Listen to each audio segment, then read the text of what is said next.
میرے بندے میں بیمار تھا تو نے میرا حال کیوں نہ پوچھا؟ کہے گا یا اللہ تیرا حال، تو بیمار، تو بے عیب ذات، تو کیسے بیمار ہو سکتا ہے؟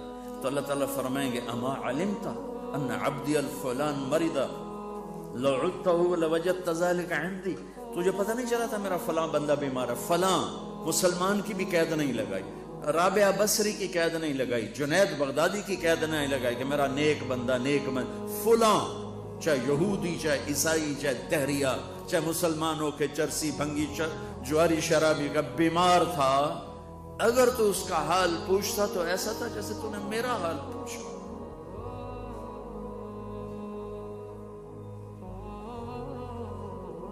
یہ خالد مسعود صاحب کی زبانی میں نے سنا کہ آنکھوں کے سامنے دیکھا عورتیں بیچاری کنگن بیچ کے آ رہی ہیں اور دوا لے کے آ رہی ہیں، اور کئی دوا لیتے لیتے پیچھے مریض مر گیا۔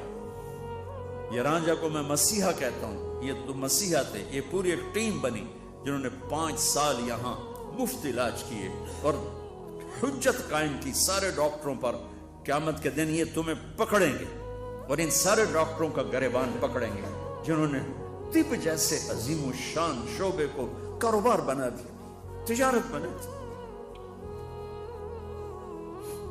تو ادھر ادھر کی نہ بات کر، یہ بتا کہ قافلہ کیوں لٹا، مجھے راہزنوں سے گلا نہیں، تیری راہبری کا سوال ہے۔ بچو اللہ سے مانگو، اللہ تمہیں ڈاکٹر بنائے، تاجر نہ بنائے، اللہ تمہیں بکنے والا نہ بنائے۔ یہ پینسل دیکھ رہے ہو؟ کینیڈا میں ڈاکٹر عبدالقیوم پاکستانی ہے، لیکن 5 بڑے ڈاکٹروں میں ان کا شمار ہے، پارکنسن کے 5 بڑے ڈاکٹروں میں ایک۔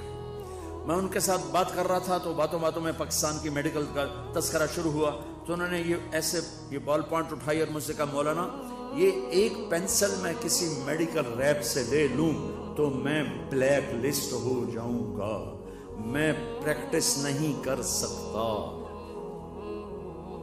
میں وہاں بھی رویا تھا، یہاں بھی رو رہا، میرا ڈاکٹر تو سب کچھ بیچ چکا ہے۔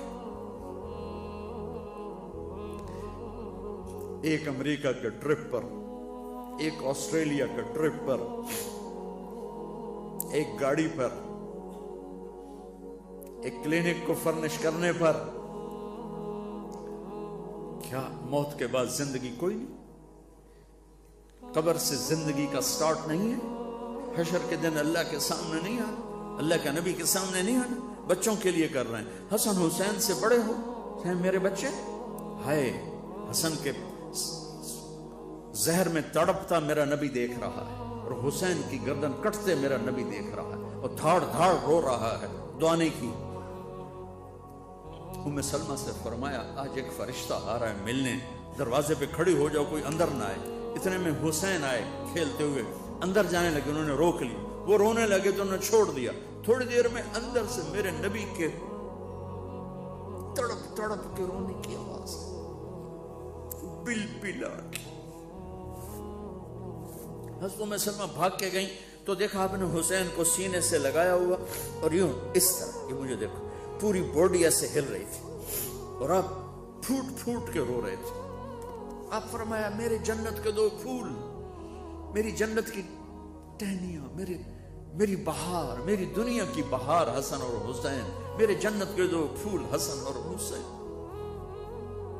آپ نے ام سلمہ نے پوچھا یا رسول اللہ اب کیوں رو رہے ہیں؟